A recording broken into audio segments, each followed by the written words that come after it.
Greetings. Hello. My greetings. Well met. Greetings, traveler. Greetings, friend. The pleasure is mine.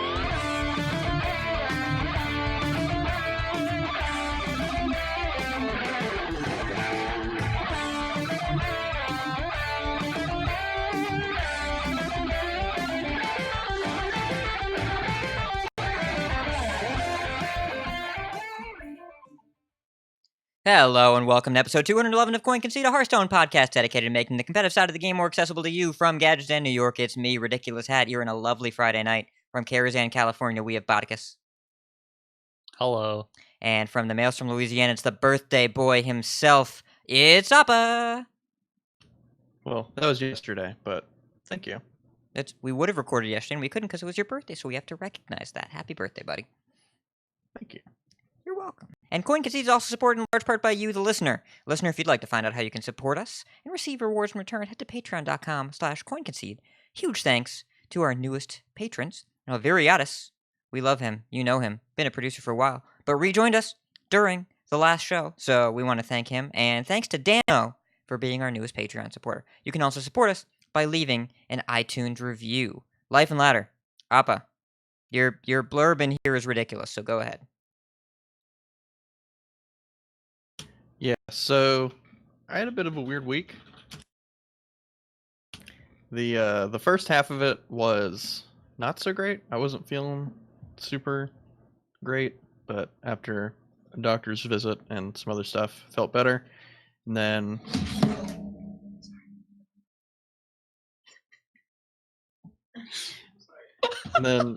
all right. It's a good thing. So you've been playing a lot of Ratchet and Clank? Is that what's going on? I heard a clank. No. All right. Continue. Anyways, yesterday, which is Thursday, was my birthday, and we were able to score a free hotel room at a casino resort in Lake Charles, which is about an hour and a half from where we live.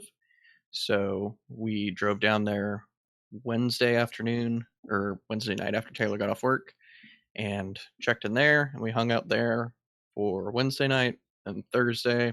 Then we left this afternoon. And that was a lot of fun. Got to celebrate my birthday at a casino, which was weird, something I've never done before, but enjoyable. And while I was there, they have like free valet service there, and we pulled the car up, and I got the car like parked via valet and stuff.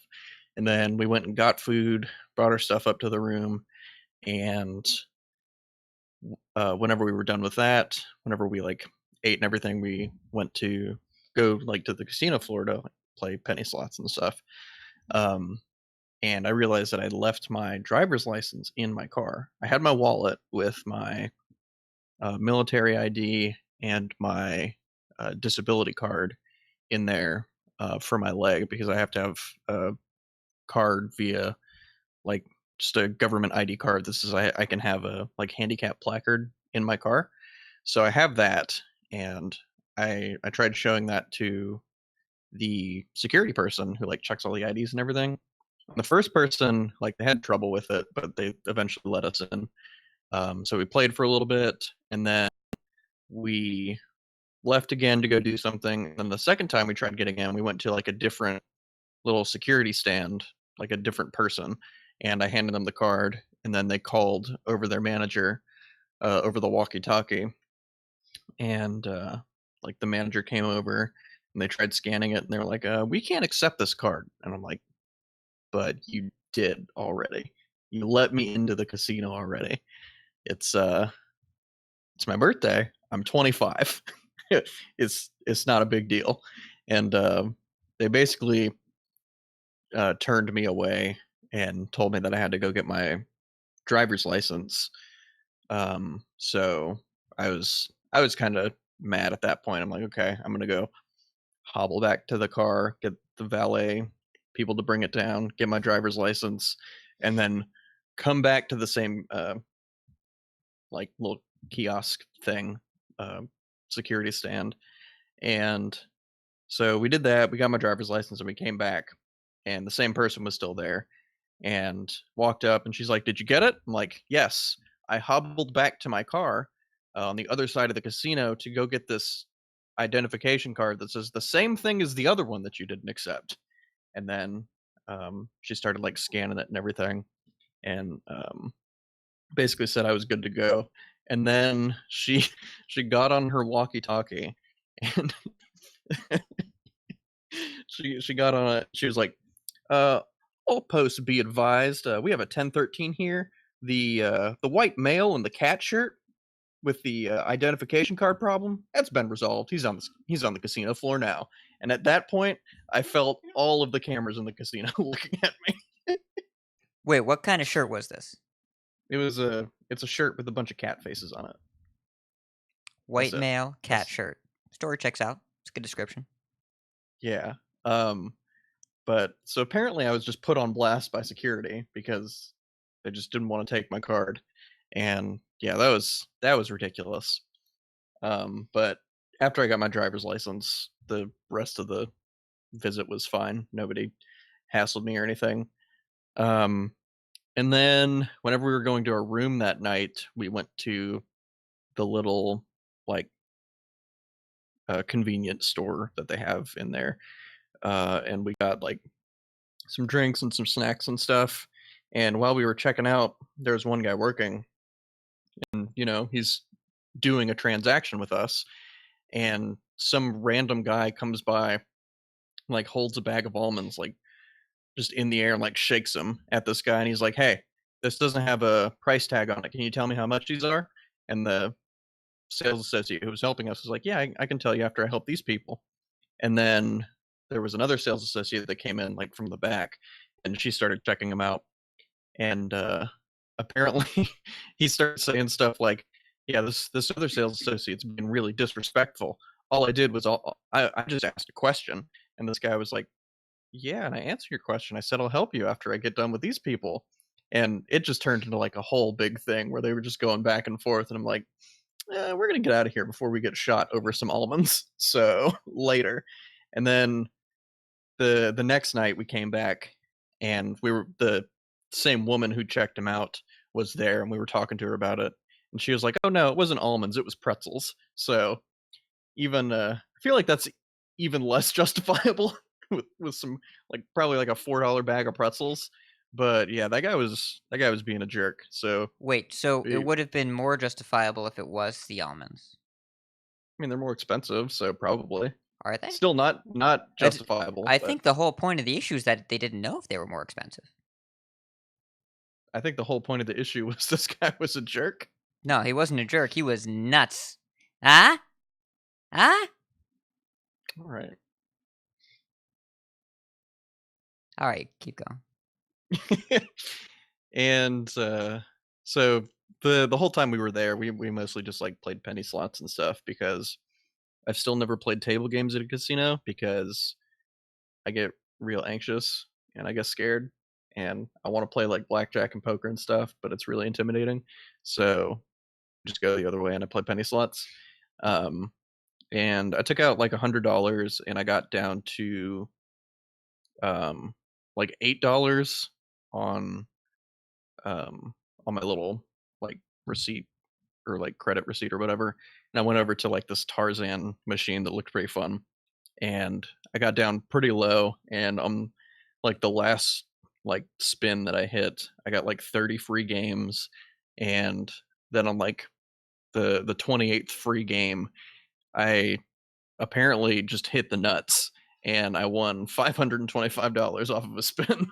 So at that point I was like, "Oh, thanks casino, this is a good birthday present." So I took that and I cashed that out immediately, and I'm retired. I'm retiring while I'm ahead. So yeah, it was a fun. It felt like a weekend, but it was really Wednesday and Thursday. But yeah, it was a fun trip. It was a really good birthday, and Taylor got me the best present. She got me a little Appa pop figure. Right, showing it to the camera on the live stream. Isn't that a If you're not papa? watching the live stream, you're missing it. Yeah, it's Appa from Avatar. And I've been looking for one of those for months now in different stores that we go to, like Hot Topic or like GameStop or wherever they have like pop figures, basically, and they're always sold out. So she got me one off of Amazon, so I have one now, which is really awesome. But yeah, it was a lot of fun, and yeah, so Well, I'm glad you had an eventful birthday, but I feel misled. I really thought that fight was about almonds, and it turns out it was about pretzels. me too. I think it would have been better if it was about almonds, but you know, it is what it is. What about It was an interesting twist. I'll say that. Whoa! Whoa! I'm sure that guy was just salty. He was all tied up in knots over it. Bodicus turned his camera off. Bodicus has quit the podcast. All right, Bodicus. GG. So, Bodicus, how is you first. You go first, because I might respond to what you're about to say. You have some nonsense in your little brief description. Is it so the I wanna third hear part you of out what I first. have to say? Is it the third part? Of course it is. Yes. What else would it be? For the listeners at home, the third part of my Life and Ladder section says, I think Steve was right, and Bodicus is immediately indignant because Steve is our good friend, Wicked Good, friend of the show, notorious, self-acclaimed priest main. It's not something that someone else had to call him. It's something he calls himself. And he runs a great podcast over on Off Curve. Absolutely love Wicked Good. Disagree with basically everything that he's ever said. That's you two have an interesting relationship. So Shaman's busted. I know this is surprising to those of you that have been playing Hearthstone or listening to the podcast. It's not really surprising. I was playing like this morning. Oh yeah, Abba. We talked for like I think 7.5 minutes about life. Did you play any Hearthstone? I played a little bit of Hearthstone. I haven't played Standard because if I'm just being like really blunt and honest, it's mega unfun right now. And I think it's hilarious that some of the times that Shaman's been the best deck in the game has just been really unfun metas with like Spirit Claw Shaman in the past and this Shaman now. But I'm like trying to actively not play until the last few days of the month because I think I'm at like 120-ish legend because that's just where I've decayed to, and I want to just kind of stay there until the last few days to try and make a push for like the qualification ranks basically for Arlington. So I'm just trying not to burn myself out before that. And yeah, beside that, I haven't played any Wild because that's the Secret Mage and Snip Snap Warlock Simulator. That's also not great. But I have been playing, I played a good bit of Tavern Brawl because I've been trying to keep up a little bit with all three servers. So I played Tavern Brawl on all three servers, and it was fun. I played mostly Warlock because you can get Defile, and that helps you complete your Dreadsteed quest really easily. That was pretty fun. And I've actually been playing a decent amount of Arena because we have the free tickets on all the servers, and I've been enjoying that a lot, actually. I'm playing, I think my run on the America server right now, I think I have 6 wins. I think I'm 6-1, and it's Paladin with the Mage Hero power. Paladin feels really good because you have like all Spike Ridge Steed. You have Spike Ridge Steed. Yeah, you have that and Goblins versus Gnomes and all that stuff. And I get to play with one of my favorite cards ever with Murloc Knight. And that card's significantly better because the Murloc pool is trimmed down with like a bunch of nonsense removed. I think the worst one I've got so far has been Vilefin Inquisitor, which, I mean, it's like you get a 3/4 in your hero power and you get a free 1/3, which is fine. But I've had multiple times where I played Murloc Knight, hero powered, gotten Murloc Knight, and then the game's been over. So that's been fun. But yeah, I've actually been enjoying Arena a lot. I'm gonna play some more of that for the next few days. Until basically have to get Standard. And then I'm planning on playing some Masters qualifiers, like this weekend, like the next week, and so I'm planning on jumping into those and trying to grind some of those out because I really, really want to qualify for Arlington. And if I don't, I'm going to be really disappointed because it's like, I don't know, like 5 or 6 hours from my house, basically. Yeah. Well, you should play Shaman. That's a thing you should do in your qualifier. I've been playing, so I played a bit of ladder, and I wanted to play Rogue because I like Rogue, and I wanted to play Combo Priest because I do like that deck, and you get to kill people really fast. Combo Priest is about as close to Miracle Rogue as you can get in this meta, because you go fast, you draw a lot of cards, and you kill people. But I was playing this morning, and I played against 5 Shamans in a row, and I think my record was like 4-8. And I was like, this is stupid. I'm going to go get the top Shaman deck off of Beer Brick and just put it in the client and see what happens. And I went 10-2. And I was mulliganing for only Mogu, Mutate, Hair, and Evolve. I threw back every other card every time. And was crushing people. And, a few days ago, I had to close the client because I wanted to play a minion deck. And I faced down an Alakir the Windlord before I had gained my 4th mana crystal. And I think Alakir should be in play after turn 3 or 4. I think it should be later in the game. Why would you say something so controversial and yet so brave? Because that's just how I am. I'm using my platform to take a stand. Here on Coin Concede, I believe that Alakir should be an 8-drop. I believe that 8 in the corner is not just a number. It means something. Yeah. It was... Standard's not in a good place. It's really not. And I've played against... I don't love the play pattern of the Zoth Priest. I've played against a bunch of times. A lot of people don't like how long those games are and how it feels when your opponent goes Convincing Infiltrator and then Cycle Pump it back, and I don't blame them. But it's a control deck, right? No control deck has ever felt good to lose to in the history of Hearthstone. But my main issue is 0 mana 8-drops. That's my main concern.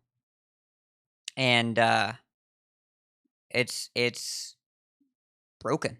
It's badly, badly broken. And there's just... Shaman's class identity has been designed around evolving for a few years now, right? Evolve was printed in Ungoro. Current standard has Mutate and Witchy Lackey, not counting the actual card Evolve. It's something that's been going on for literally years. And then they printed a Corridor Creeper with Rush for Shaman, and I don't really understand it, and I also don't understand how I gave that card a D in our card ratings, because we've seen this before. I don't know. But I think that Wicked Good was right, because I was thinking about it, right? When have some of the most unbalanced metagames happen in the history of Hearthstone is after Adventures. And Adventures were small, 20 to 45 card infusions of cards in Standard that needed to be impactful because they were smaller additions to the card pool. Does that remind anybody of something happened recently? Or maybe that happened about 4 or 5 months back as well? Because we've gotten Luna's Pocket Galaxy at 5 mana. And we've gotten Evolve. And we've gotten Spirit Claws. And Reno Jackson and Tunnel Trog. And Flame Waker and Emperor Thaurissan. And Undertaker. These are all adventure cards. Because the wild card additions and the buffs are adventures. And adventures historically have been kind of bad for Standard. So I don't know. I think that Steve's point, Wicked Good's point, that these are functionally the rehashing of adventures, which we kind of know don't work. I thought about it, and I couldn't really come up with a good answer against that. And maybe the answer is we should have 4 sets a year that are about 100 cards each, and we do balance changes every 6 weeks after they come out. 4 sets. So yeah. My answer against that would be Yes, there are outliers in some of these, and that's okay. In every single one. And I will say that whenever they did their what was it called? Like Rise of the Mechs, where they buffed all that stuff. Was that the name of the event? Yeah, with Luna's and with extra arts. So when they buffed it, yes, some of these cards were broken. Like Luna's Pocket Galaxy clearly, and Extra Arms was a little bit too efficient for Combo Priest to have, and just a little bit too efficient overall. But after they curated their mistakes, that was one of the best metagames I have ever played in Hearthstone. And if they would curate the mistake of Evolve, it would probably be a pretty good metagame again.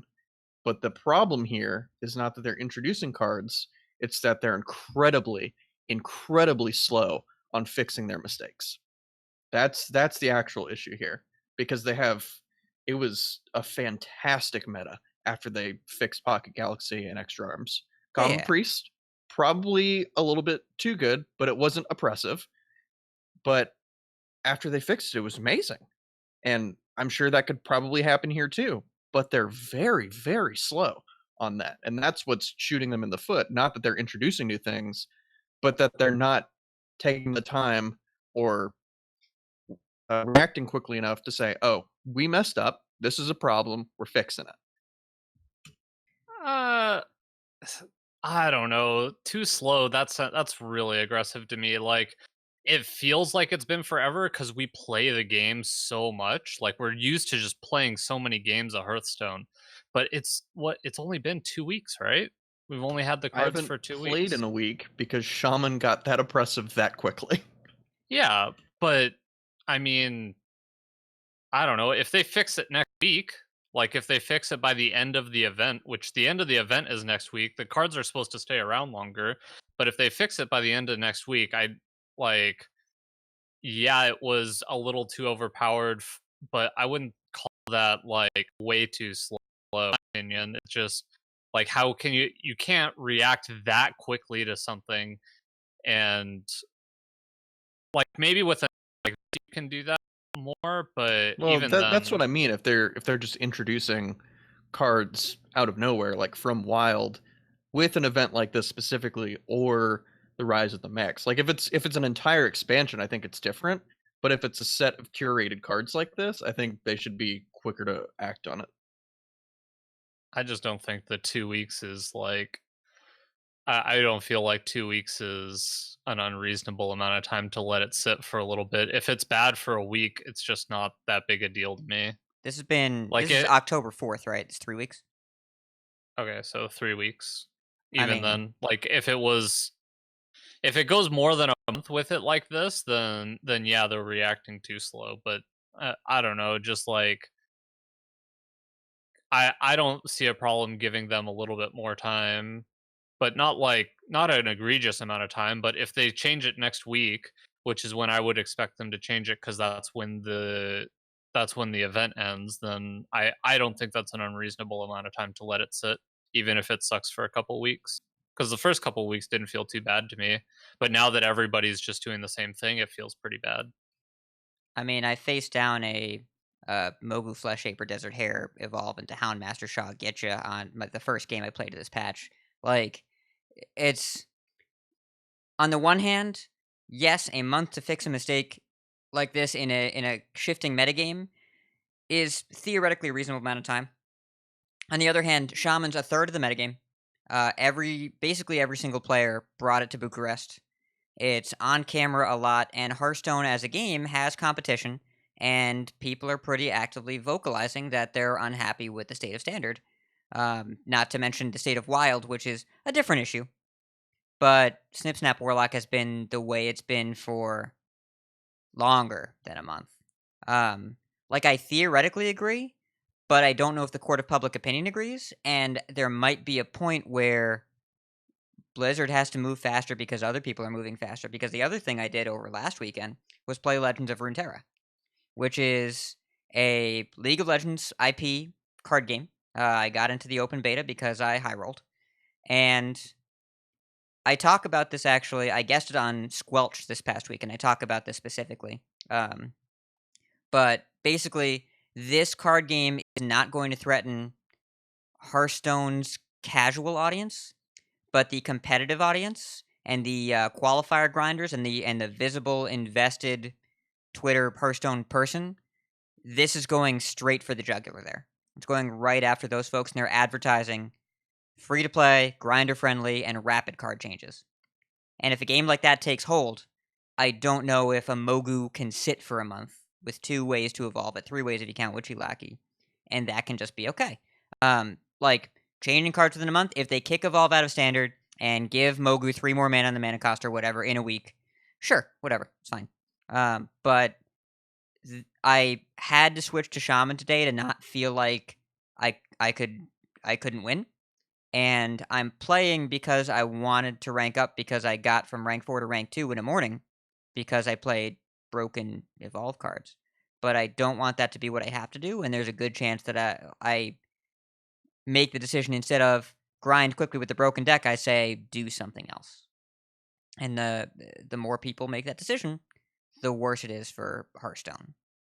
So, I don't know. I'm not sure what the right answer is, but we've done this twice now, and I did really like Saviors, but the Saviors nerf to Luna's Pocket Galaxy was also, it came along with 100-something new cards.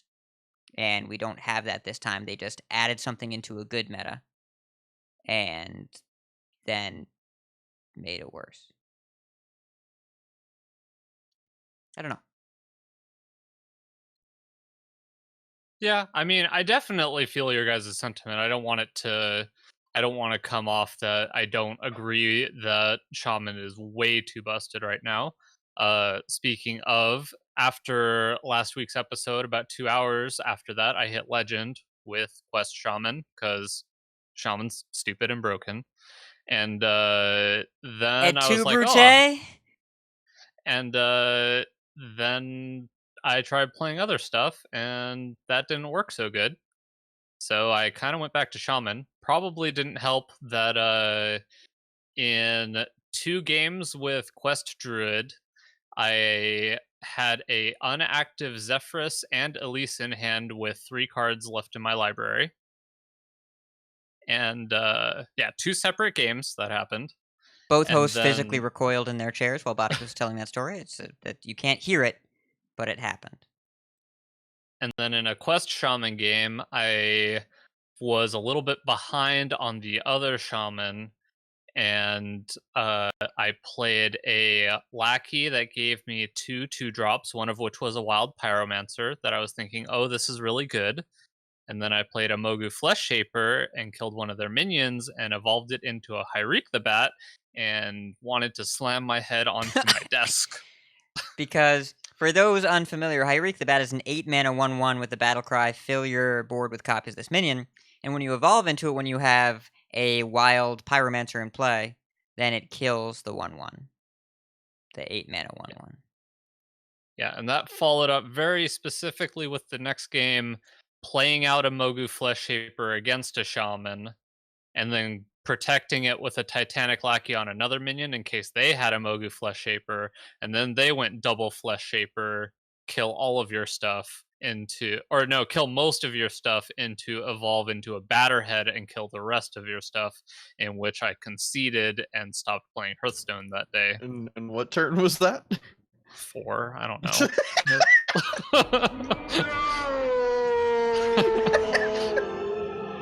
It was. You were the chosen one, Saviors of Uldum.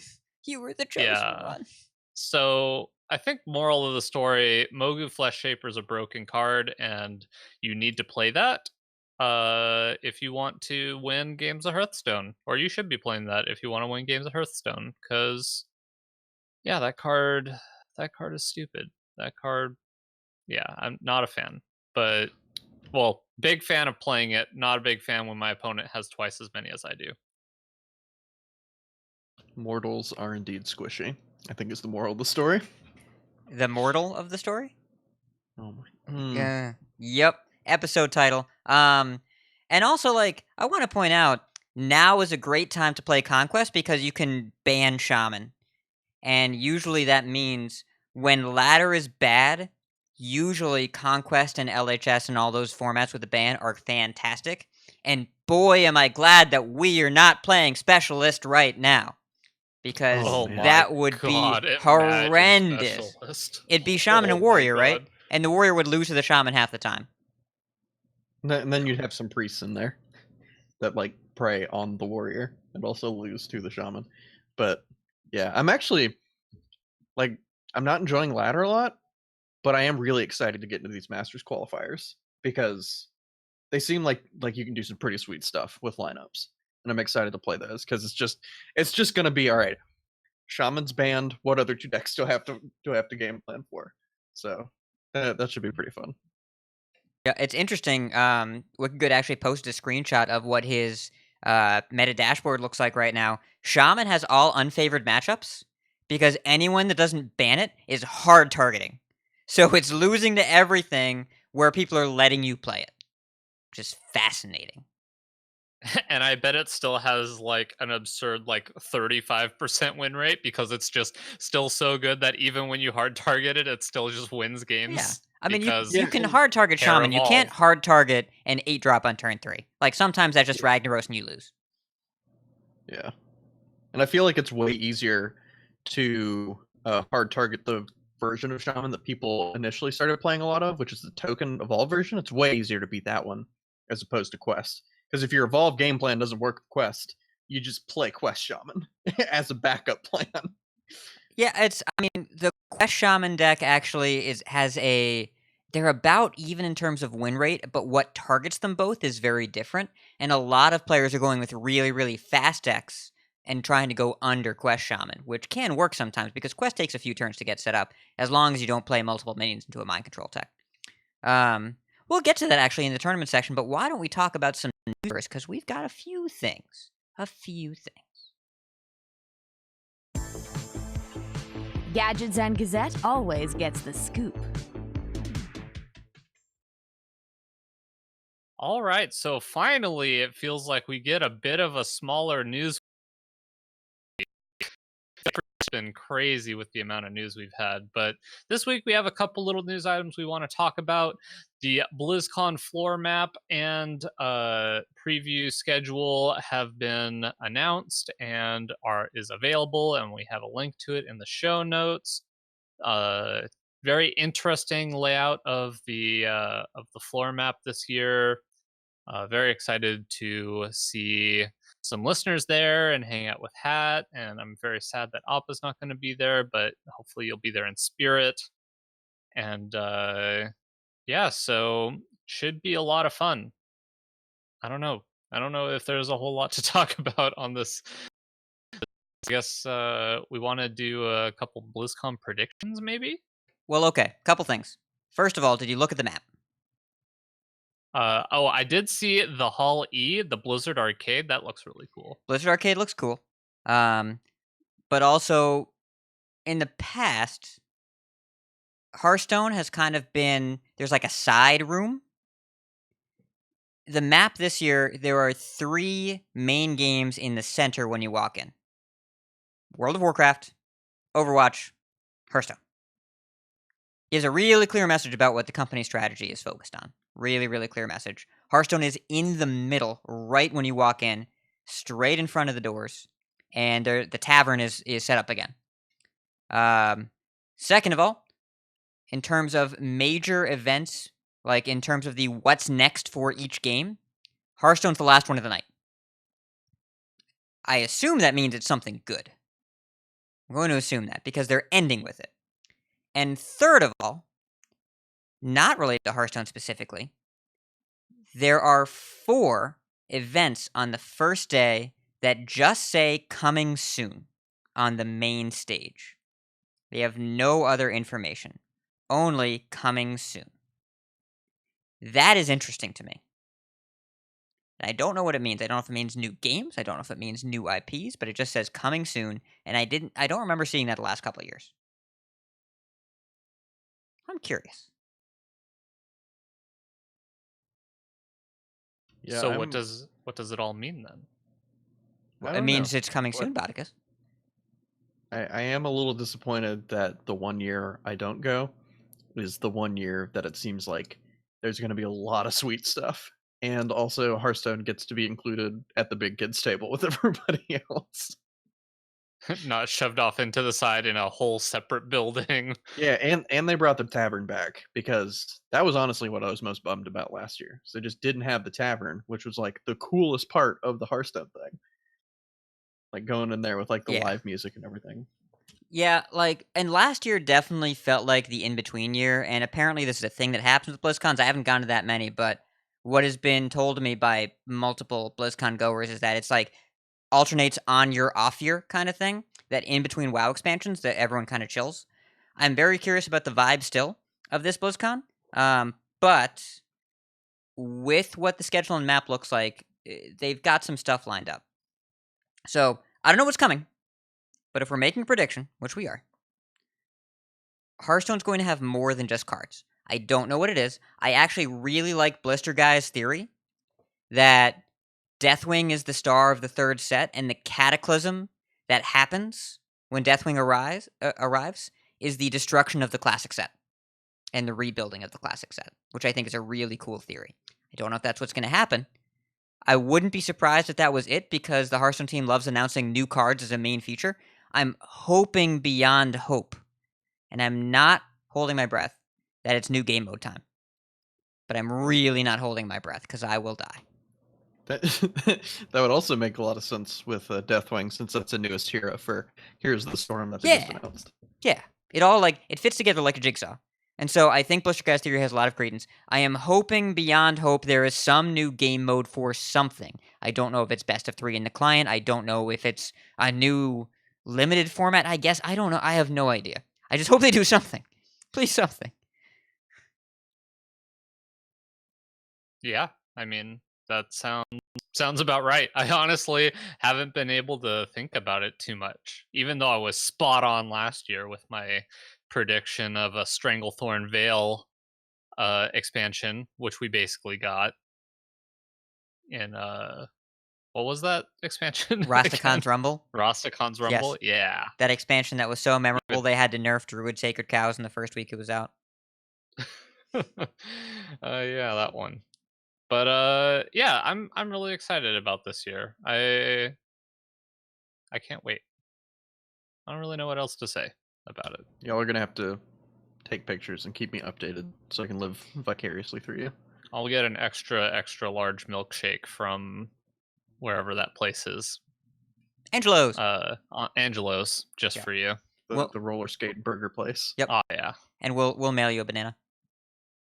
Yes, please do. If I go to my mailbox one day and there's just like a brown sad banana in a package, that will make me so happy. Oh, you want it in a package. We were just gonna put a stamp on the outside of a banana and just put it in the mailbox and see what happens. See what happens. Write the address. Write No, the address. Just on just write op on the outside. They'll know. I don't think they'll know. To Appa from the king. Yes. Uh, Send it via burst all right. mail. Jesus. So, man, that meme runs so deep now. People don't even have any idea what we're talking about. We don't have any idea either, so it's fine. It's fine. It's for us. Anybody else who gets it, good on you. Yeah.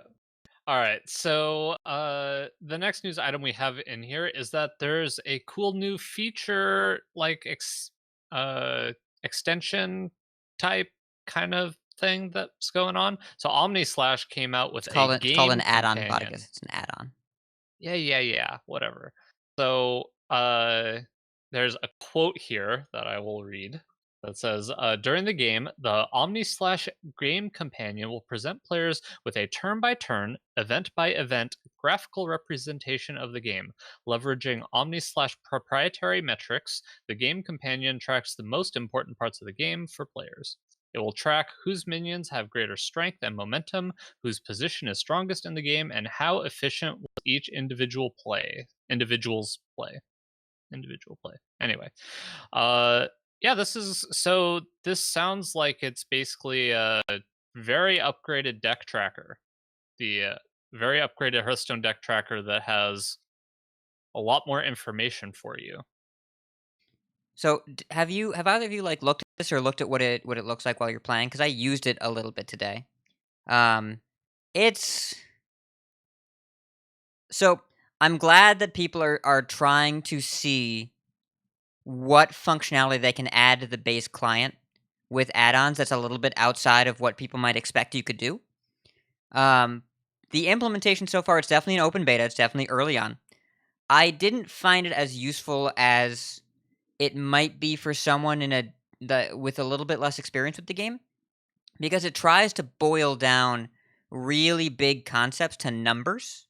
Like the board impact of this minion is 2.1, and the resource cost in your hand is minus 1.7. Those numbers don't mean a lot, and it tries to predict in your deck what the best card is that you can play in any given board scenario, but it's contextually, I don't know how it's coded.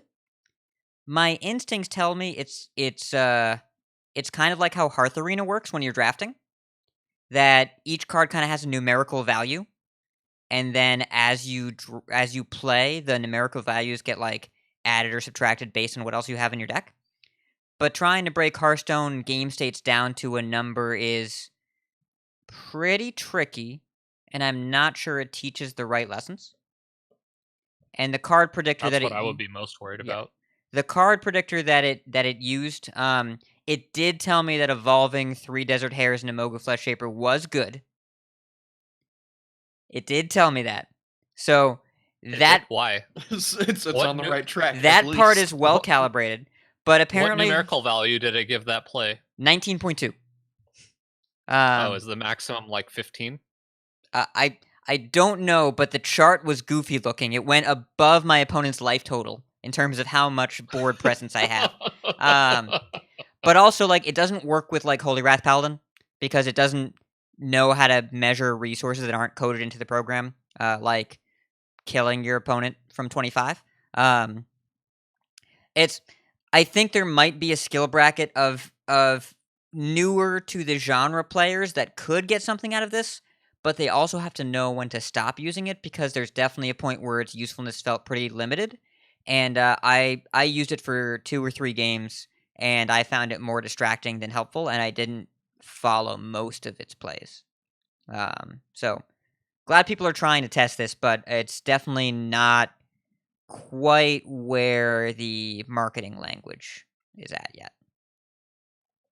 Yeah, I'm always super wary of any like automated play maker type things where it just says, just if X happens, do Y, which is essentially all it is it just plugs the cards in your hand into a formula and says, based on the statistics, this is your best play, when there's the whole reason why I feel like a lot of us play this card game is we get to think critically about why we want to make the plays that we want to make. And while the statistics, I think, can help you get a better understanding in some situations on outs and stuff, because we always talk about playing to your outs, playing to your percentages. I think it can help with that. There's just so many more levels to the game than just playing whatever the formula would say to play.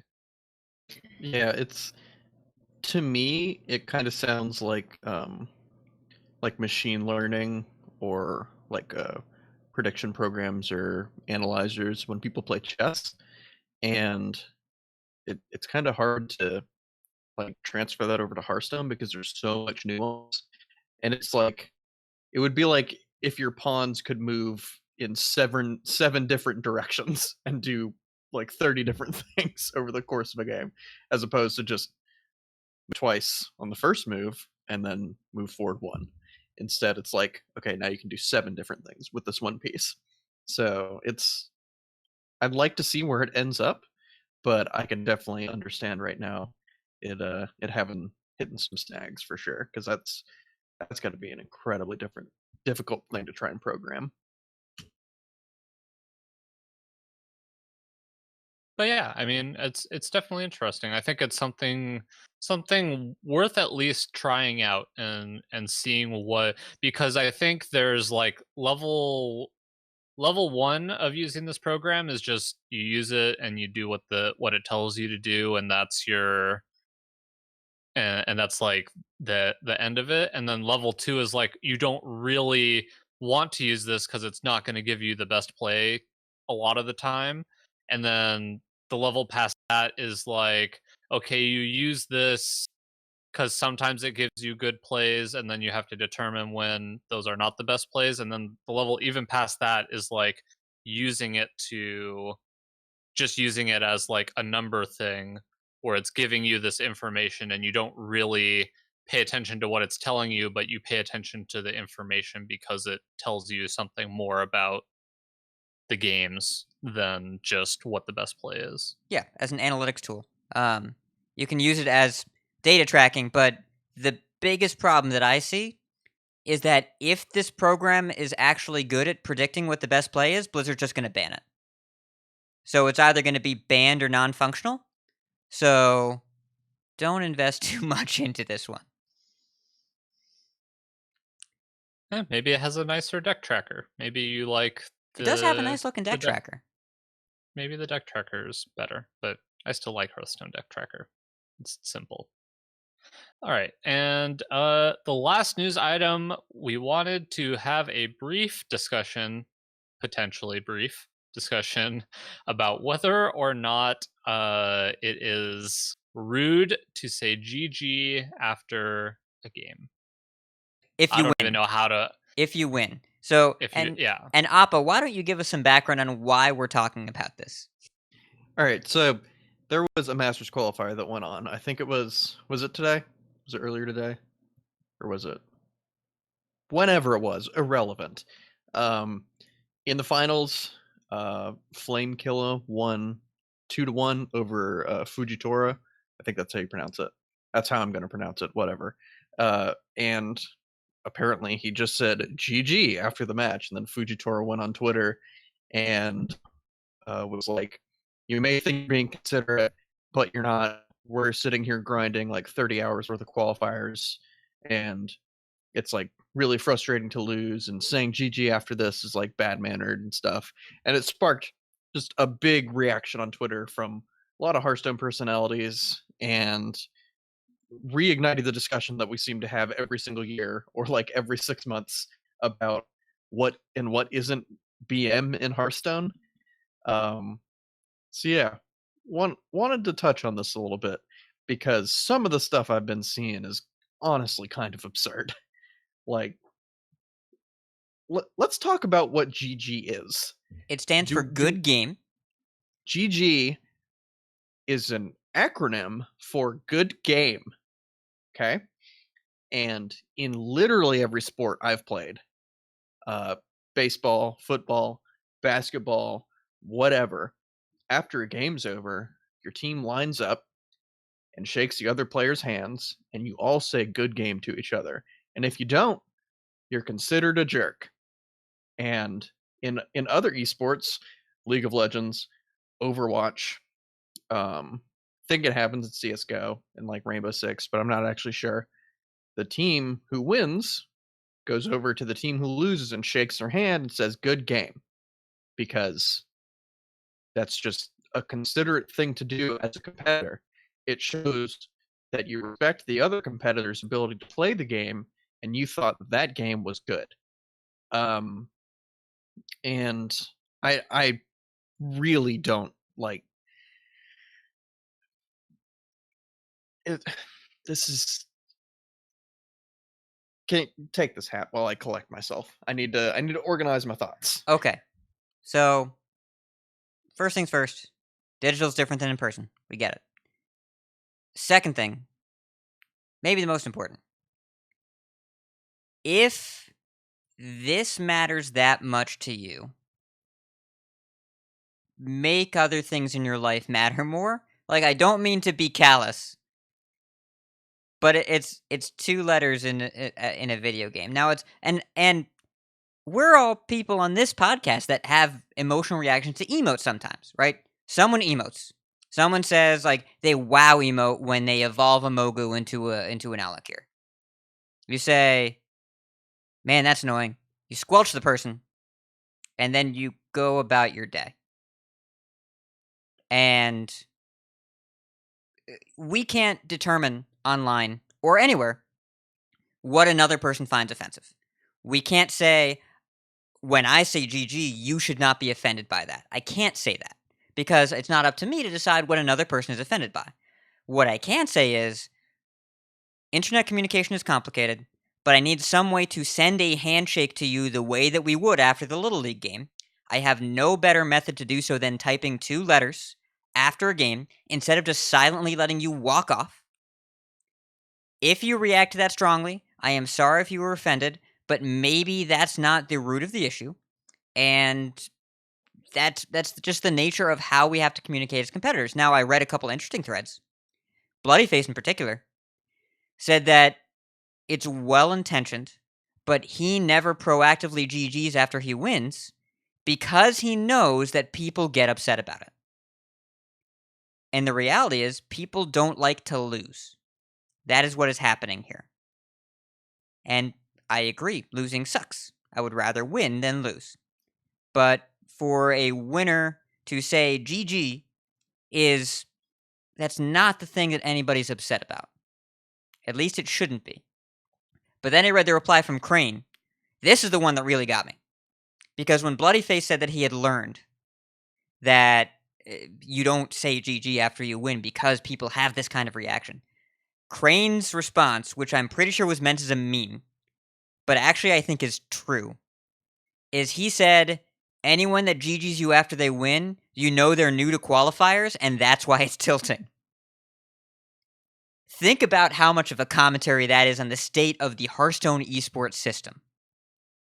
That's where it got me. Yeah. So I guess I fall into a weird category in this whole discussion because I agree that as the winner saying GG after the game is not bad manners, but I almost always take it as bad manners. I almost always get tilted outside of like listener series games. Because I know everybody in those is like genuinely like nice people, good people, but like random people on the internet, if I get a well played, I generally assume that they're being a jerk online, and that's not to say that they are, because I think that probably most of the time they're not, but it doesn't change the fact that I get tilted when it happens, and that's probably just some messed up wiring in my head because I get tilted when I lose, but it doesn't change the fact that, like, even if it's not BM and I don't consider it BM, it doesn't mean that my brain doesn't think that it's BM. Because it's weird that I played a lot of sports when I was younger, when I was in elementary school and middle school. I played a ton of sports, and yes, that was very common. You shake the other team's hand. And then I think it's when I started playing Magic, I remember yelling at one of my opponents because he tried to shake my hand after he beat me because I got mana screwed. He was a friend of mine. But Is he still? Yeah, I knew the guy. No, not anymore. Was it because of the mana screw incident of 2006 or whatever? No, it's because I accidentally hit him a little too hard in the crotch as a joke. Oh, man. He wasn't too happy about that. It's mostly because I don't play Magic anymore, but I like to throw that one out there. I'm putting together a picture of this friendship, and I think it's probably best if all parties move on. But yeah, I mean, theoretically, in a perfect world, right, the person that loses should always be like, I understand, it's a competitive game. One of us has to lose. It happens to be me. That's okay. Good game, friend. I hope to see you in the next friendly competition. In a perfect world, that would happen. We don't live in a perfect world. And I don't think I'd rather the preferred etiquette be the winner just, like, silently stand up and walk away. That feels way worse. I mean, usually if I take the same approach that Bloody Face does, where if I'm the loser in like matches where I will ever interact with the person, I try to say GG before they do, just as a courtesy, just to know that there's no hard feelings. But if I win, I try not to really. I usually try not to say anything. I don't know. In the listener series, I guess it's different because I just know all of our listeners. I just assume all of our listeners are good people and they understand that after a game that I'm just trying to be nice. But strangers, it's weird, I guess. Okay, so I've collected some of my thoughts. I think the most important thing here is that if you're getting upset at somebody saying GG to you, that's not actually what you're getting upset at. You're getting upset at a wide variety of factors that are making you unhappy in your life that you need some introspection for to fix, because you're getting tilted over something that is complete nonsense. And to be completely transparent, I've been tilted over this kind of stuff before, and I've fixed that. I no longer get tilted over like a GG after a game, or I've been upset at like somebody shaking my hand after a game of Magic before, but I've never yelled at them because I didn't know them, and I also never got that mad. But a lot of this has to do with not the GG itself. It has to do with an attitude, and I can point specifically to this Fujitora guy. This is not the GG. This is specifically his attitude, which is a crappy attitude to have as a competitor. Because in his follow-up tweets after this, he said, in a game like Hearthstone, which involves RNG, it is frustrating to get instantly GG'd by an opponent who high-rolled you. It was not a good game. I spent inhumane hours to get to that point, and I should be the one deciding if the experience was good. And then there was another tweet that he made, or a reply in a thread somewhere that was basically like, I had no decisions in my game, or something along those lines, and it wasn't a good game, which is a mindset that you think you deserve the win, and you feel like you got it stolen from you, which is not the case. That's not how card games work, and that's not how Hearthstone works. And even if you get quote unquote high rolled, or you had quote no decisions, which is I can guarantee you that's not true, because I can pretty much look at any game in Hearthstone that's like ever been played on camera and give you other decisions that you could have made, including deciding a different deck to bring to the tournament. But that's a whole other discussion in itself. But this is a mindset of feeling as though you are going into a game as you deserve to win it, which is not the case. Both players have the same opportunity to win a game or lose it. And being upset at a GG because you feel like you got something taken from you is a serious flaw in mentality in competitive play, and something that if you have, you absolutely need to fix, or you're going to burn out very, very quickly. Because I've had this before, like I said, and I still work on it from time to time. And whenever my opponent's like messaging me, I don't take it as BM anymore. But I am one of those people that can get either distracted or frustrated by emotes like in game, so I'll squelch people, and that's just something I'm still working on. But my opponent messaging me and saying GG or good game, it's like, okay, even though I feel like I got unlucky here, I'm probably just in an upset state of mind because of my perception of how a match went. Even though that may or may not be the case overall. But I'll say good game back, and then we'll go our separate ways, and then I'll cool down and figure out why I feel this way. It's different if your opponent says something like GG easy, or like GG you got clapped. That's being a dick. That's just being rude. But I'm going to quote, actually, I had a teammate in a league format series today where their opponent won with a swashbuckled pyroblast, and then post-game offered commentary on what the other person could have done better. Yeah, don't do that. No. Maybe we skip that one.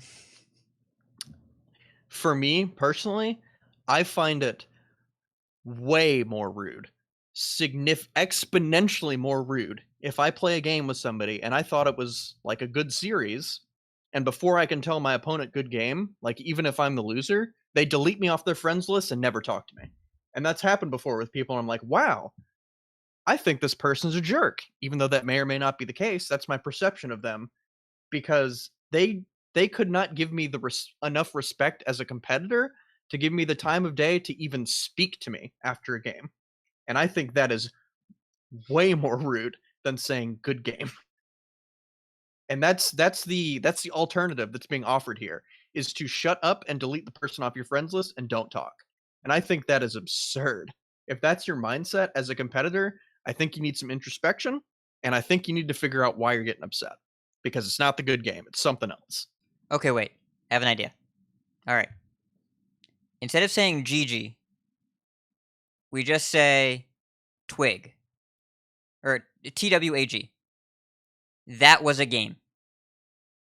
We're not commenting on this, on if it was good or not. Honestly, we say that was a game. It'll probably still evoke the same reaction from a lot of these people, because it's not what they said after the game, it's that your opponent dared to speak to you after they got really lucky and defeated you, even though you had a superior strategy, and were not able to enact that because you got very unlucky. It has nothing to do with the good game at all. I was being a little sarcastic. Being a little bit. Yeah. But I also say thanks for the games. Yeah. Instead of good game, thanks for the games. Because like that just comes from like background in Magic. That was generally etiquette. It's like, hey, good game, thanks for the games. But okay, yeah, all right. I got a new one. When you win with thoughts. Shaman, you say good game, you spell it out, but it's GUD, and you put Mogu in front of it. Mo good game. So you can really put emphasis on how lucky you got with your Corridor Creeper. If I lost to a Mogu and they said Mo good game, I'd probably just be like, all right, I'm gonna step away from this computer for a second. Yeah. We're gonna go take a breather. Yeah, it's Mo good game. The opposing player left the match because they are no longer your friend.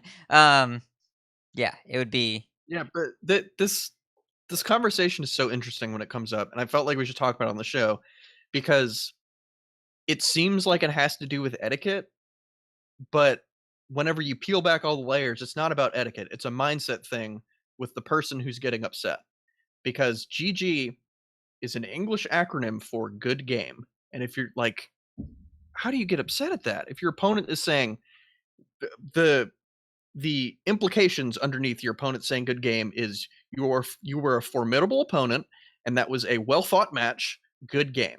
That's like the implications behind that. And getting upset at that is like, what? Why? What are you doing? Take a step back, man. Like, go for a run. Like, work out or something. Like, get some endorphins going. It's So what you say is NATG, not about the game. That's what you say after. yes, NATG. Okay. And I will, for the record, I wish to share my first reaction that we had in our behind-the-scenes chat when we discussed that this was going on Twitter.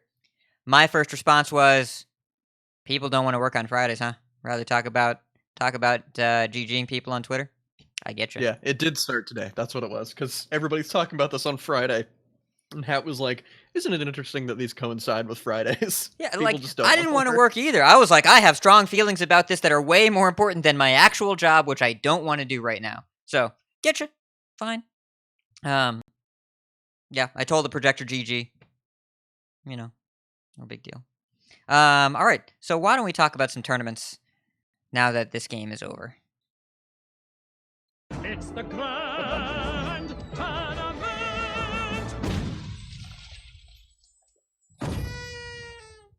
All right, Grandmasters Worlds is coming a week from the time of this recording. No GM play, this week because everyone was at Bucharest. A GM won anyways, though. That's kind of cool. Of note, there is no Choose Your Champion this year. Just Twitch drops. You want packs? Watch the stream. And another note, they started sending out invites for the Hearthstone Global Games. There is no public list anywhere, but there are some very strong teams that have been revealed so far. The two that really stand out to me, Canada is Eddie and Language Hacker, and America's is Just Sayin' and Dog. And those are both very strong teams. Yes, that Dog, Botticus. Excuse me? Just Sayin' and Dog are the America's Hearthstone Global Games team. Wait, did Dog get it? What did Dog get it based on? Earnings? I think so. Because he won. Because he It's gotta won be the 'cause Masters he Tour. won Masters Tour. Okay, Yep. that's interesting. I mean, he's the I top found it. America's earner. I found it very interesting that I was watching Dog on the first day of the new expansion, and he was playing Hearthstone for a bit, and people kept asking him if he's back in Hearthstone. He says, "Oh, I think I'm gonna play it for a couple weeks or whatever," and then 2 days later, he was back playing TFT. Yeah. I mean, he also did really well in Runeterra and is just good at games and streaming and making money. So good for him. Everybody wants him. He's Dog, but he's playing Hearthstone again in the Hearthstone Global Game, so we'll see how that goes. But we don't really have a ton of information about that except for what we're seeing on Twitter. And then Bucharest happened. Do you all watch any Bucharest? Because there were some fun matches. Well, I watched Bucharest, and Eddie won the tournament, formerly known as Sehun628. He was once on this very podcast. But now he's Eddie, he's a Grandmaster, and he won, and he's great, over Kin 0531 in the finals, Totosh and Dead Draw top 4. This is Dead Draw's second top 4 in Masters Tour. And there were 3 this year. Got 2 back-to-back. Insane. And then Essenbrock's Hunter Race, Orange, and Hone top 8. The winning lineup, Quest Shaman, N'Zoth Warrior, N'Zoth Priest, and Quest Druid. Atypical lineup. Did very well. Over Control Warrior, N'Zoth Priest, Highlander Hunter, and Quest Shaman. 279 of the 300 players brought Shaman. 279! By far the most popular class. Nearly everybody in the tournament. Priest was in second. Mostly combo, but not entirely combo. There was actually a really good amount of Res Priest representation. Paladin third, Warrior fourth, neck and neck. Highlander Paladin was more popular than Holy Wrath Paladin, interestingly enough. And I played a little bit of Highlander Paladin in the ladder. It's a very real deck when your opponent doesn't get an 8-drop on turn 3. And Highlander and Aggro Warrior both saw a good bit of play. Control Warrior is the most popular. Then Rogue, then a little bit of Druid, then a little bit of Hunter, and then Sadness, which we call Warlock and Mage. They sit in a sad little corner. The Warlock was Zoo. The Mage was mostly Highlander, but it didn't matter. Did it really matter? Though, Jackie Chan did hit rank 1 with Highlander Big Spell Mage, which looks cool, and I would totally play it if I hadn't dusted my Luna's Pocket Galaxy, but of course I did. So, anyone that kept it, or wants to recraft it, go try it out. Series Also still loses to 8-drop on turn 3. It's pretty good against Shaman, actually. It's pretty solid in that matchup, and it does play Polymorph and Frost Nova and Ray of Frost and a bunch of stuff to slow it down. It depends on if it's Ragnaros, sure. If it's not Ragnaros... Just like other decks that have good game plans against Shaman, it's good against them until they have their nut drop. And then it's significantly worse. Still fine, but yeah. That's the thing with Shaman. We talked about it last week. I'll let you continue. Yeah, and the song remains the same with Shaman. But there's some great games to watch. Okay. Alan versus ETC. He's Alan Numbers. There are a lot of numbers after his name. I don't know what they are. He's been in an ACT top 8 before. And he played against ETC, current Grandmaster. And 3-0'd him against Control Warrior with the following decks. Token Shaman, Tempo Rogue, Combo Priest. This was an unbelievable match. Every second I watched, I'm like, the casters were blown away. They compared it to watching Purple at his peak performance, because Alan found super counterintuitive game plans in every single matchup. And if you don't know Control Warrior's matchup spread, Token Shaman, Tempo Rogue, and Combo Priest are probably the actual 3 best matchups that I can play against. And Alan somehow clawed it out with all 3 of them, and it was extremely impressive to watch. I really didn't expect it to go the way it did, but it was pretty special. And Alan got shouted out on Twitter by everybody after the match was over. A 3-0 sweep with 3 unfavored matchups. Really, really great. Eddie versus Essenbrock's Game 2. Game 1 was actually pretty cool with the Quest Druid, but Game 2 showed exactly how you can beat an Azoth Priest. Now, it was with Shaman, but Eddie was in a pretty dominant state for most of the game, and there was a very, very narrow path to victory for Essenbrock's. And it came down to Hakar Corrupted Blood Draws, which is not what I expected in the Shaman versus N'Zoth Priest matchup. Check it out. Pretty cool. And then the finals, Eddie versus Kino 531. I mean, come on, it's the finals.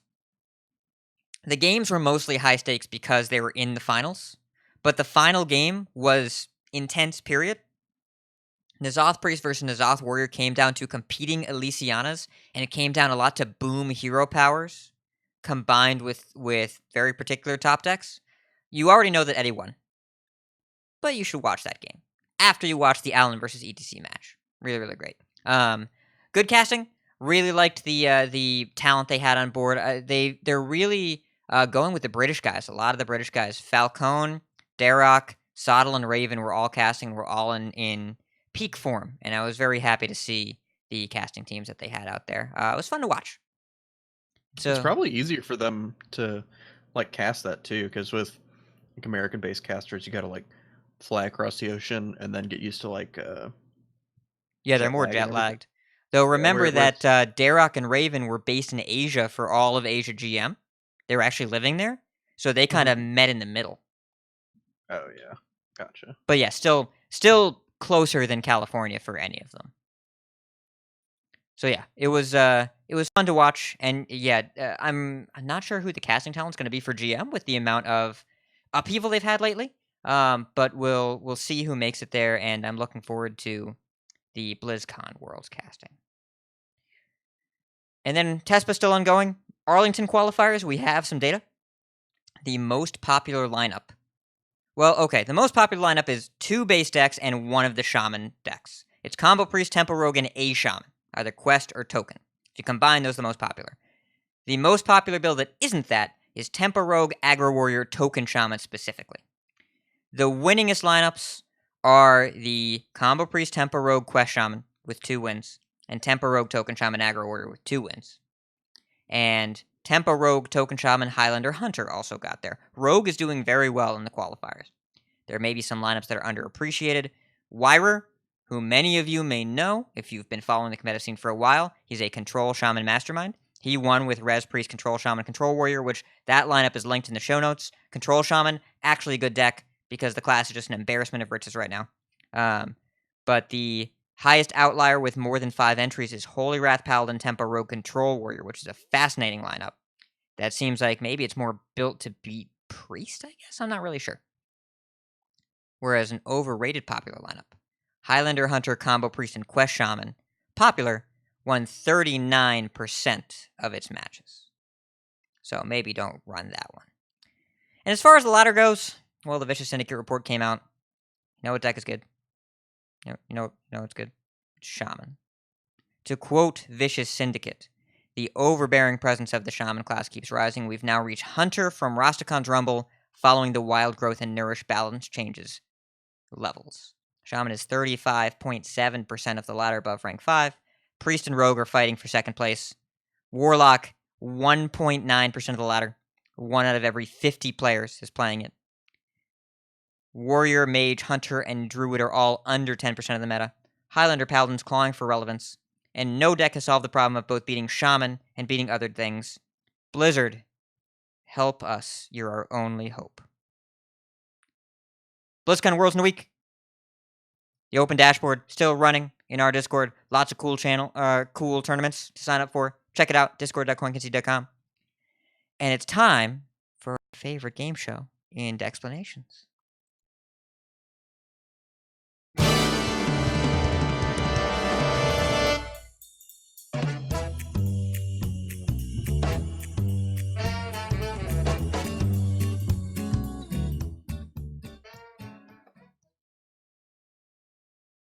It's time for Got It or Goofed It, where we go back and look at some of our predictions for cards in Saviors of Uldum, or the most recent expansion, and we look at what we got right and what we got wrong. And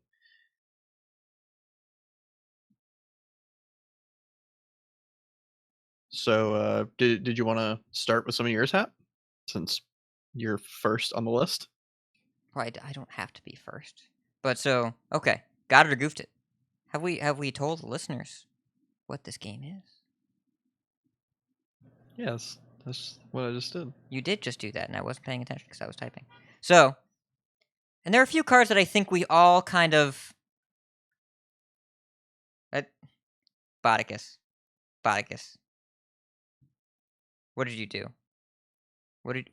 Steven's our friend, Bodicus. For those unaware, Steven just said in the chat, okay, let's talk about Call to Arms, and one of the three hosts may or may not have banned him from the Twitch chat. Hey, I would never ban him. I timed him out. It was for a 2 10 seconds. minutes. 2 seconds? Oh, it looked like. I Timed him removed out it and untimed him. immediately. I timed him out and then untimed him out immediately. Yes. Well, we could talk about Call to Arms, but we won't. We'll talk about something a little bit more recent. And a lot of these cards are on a lot of our lists. So let's talk about some GOTS first, because I think we got a few of these as a group. Bran, Dino Tamer Bran. I had this down as a B, which I think I stand by. It might end up even being an A, but I think the actual Highlander card that deserves to be built around is. We'll talk about it later. But Bran, I remember when we were talking about the Highlander cards when they first were revealed, and the initial reaction to them was kind of poor. The initial reaction was, these effects don't seem very good. And I don't remember feeling the same way about when you take a King Crush and then lower the mana cost by 2. That seemed pretty good to me. And Standard agreed. And Appa, it looks like you have Bran down as well. I mean, this one, it almost seemed like... Yeah, I was really about Bran. I was very much pushing for the 7-mana King Crush plus a 2/4 is pretty good. We And, currently, pay 9 mana and don't get the 2/4. So, cheaper for more is better. I would tend to agree. All right, figured it out. And what else? Now, one that I think that we disagreed on a little bit. High Priest Amit. And Bodicus, you had this down on your goofs as well. Yeah, so I had this on my goofs because if y'all listened to the show where we talked about High Priest Amit, I wasn't thinking of it as just a really busted tempo card, which it's Priest's Houndmaster Shaw. It's the snowballing 4-drop that you have to kill or you lose the game most of the time. And I was thinking about it as like some nonsense bore OTK combo card, and then you changed my mind. So by the end of the show, I saw the error of my ways. But going into the show, just with me thinking about it, I was very wrong about it until you convinced me. So I put that down as a goof. Yeah, same here. I had it as a goof because going into that episode, I was not super excited about that card.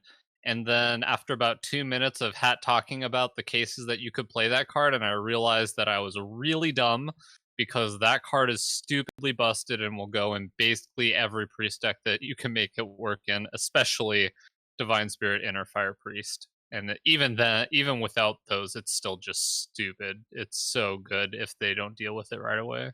Or if you coin it out and they bump it down and then you're Circle of Healing and then anything. Or if you play it with 5 mana High Priest Amit, a single Northshire Cleric, you can't ever win now. And some games... Or just Psychopomp after it. Yeah! Some games whoever play Psychopomp after it is insert so dumb. literally any minion. Well, that's good. Some games I'll play the turn 2 Injured Tol'vir when I know it's going to die, coin out the Amit, and then Psychopomp after, and insta-concede every single time, because it's so gross. Psychopomp is also an amazing card. I think we all were pretty high on it, and it's delivered. It's been very, very good. Yeah, it's... Amit just... That's a good card. I wonder if they'll knock the butt down a little bit. I wonder if they do some nerfs. If that could get shaved down a little, maybe a 2/6. doesn't feel super oppressive, but it does feel like it feels to me like a Houndmaster Shaw. Yeah. Like that was a card I think we were all pretty high on, and I think it's as good, if not slightly better than Houndmaster. Just because of the way that it interacts with your hero power. Like it interacts pretty favorably with your hero power and just what that deck's trying to do. And Houndmaster Shaw was always just you pretty much have to kill it immediately, because if it survives for a couple turns, you've pretty much always lost that game. I honestly think I think every number on the card is near perfect. I think turn 4 at 2 attack is like where it needs to be. It's doesn't hit very hard unless you Divine Spirit Interfire it, and comes down on a turn where your opponent can have developed a board into it, and the 7 health, it's a bit tricky to kill, but since it only has the 2 attack, you can frequently trade stuff into it and have it live, and potentially get some value trades there. So I feel like all the numbers on it are like, I think it's honestly a well-designed card in terms of stats on it. But yeah, it can definitely feel like really bad whenever you lose to it. But whenever I'm losing to it, it's very rarely because of the Amit by itself, and usually because of Divine Spirit and Interfire. It's but it's an enabler for those cards. So Yeah, I don't know if you can have commentary on Divine Spirit Interfire be the cause of why Amit's too good. I think it's like you're saying, it's more of a commentary on Divine Spirit Interfire being oppressive-ish. Yeah, like Northshire Cleric's the oppressive thing, it got a lot of support cards, and a card it's not on the list. I did not expect Beaming Sidekick to be as relevant ever as it is. Like I thought that card was just never going to see standard play because it's a 1-mana 1/2, but it's reverse Abusive Sergeant. It's super good. Yeah, it turns out when you put Buon Samdi in your deck, you're looking for 1-drops, and the one that interacts very favorably with your combo kill and your really great snowbally 4-drop, it's pretty good. Like when you go Amit and then Beaming Sidekick the Amit and you get a 2/9 and a 1/7, just like, well, you're probably going to take 28 next turn. That's probably what's going to happen. It's yeah, it's something. Yeah, but that's definitely why I had Amit down on my list of goofs, because I didn't see it that way at all. I saw this as like a OTK combo enabler nonsense. I was playing 5D chess in my head whenever I should have just been playing checkers. Because you just slam that on the board and it's good enough. Just like 1D chess, just like a pawn and a line, and you just bring the pawn to the end and you win. You just scoot. Yep. Yeah. But if we're going to talk about goofs, I want to talk about Temple Berserker. Because the Reborn mechanic as a whole, I think, was relatively difficult to evaluate, and a lot of the 2-drops were way better than they seemed, and a lot of the later drops were a little questionable until they printed N'Zoth for some reason. Temple Berserker, the 2-mana 1/2 with Reborn, and when its damage gets +2 attack, that card is really good. There are so many times you just play it on 2, nobody wants to trade with it, you ding a lackey or whatever, and then it's a 3/1, and then it dies and it's a 3/1 again. Or an Aggro War, you play it, and then you, like, Cruel Taskmaster it, 5-ya, or you Interrage it, and then the Bloodsworn Mercenary and make a copy of it, and 5-ya twice, and it's just really strong. And this card looked so innocuous to me, but it's actually like a small-time Buccaneer. 2 mana. Yeah, before N'Zoth, I think it was the best Reborn minion, and I don't know that it was close, and it wasn't on my radar at all. Restless Mummy. Oh, yeah, never mind. Okay, so it's close to as good as Restless The best Mummy. neutral. It's probably not as good as Restless Mummy, but that card's ridiculous. That card is one of the 3 contenders for the best card in Saviors.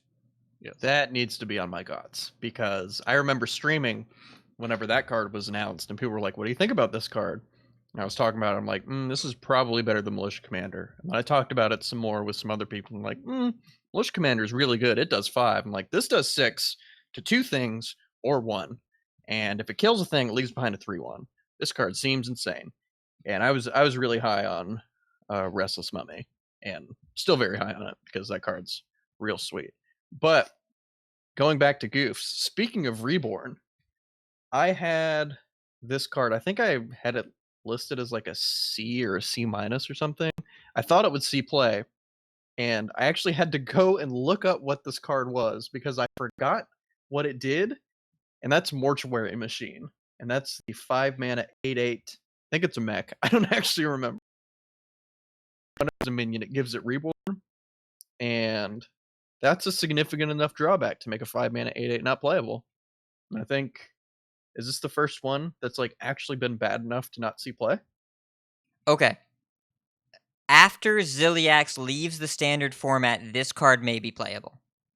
But if you ever play this and your opponent plays Ziliax, you are done.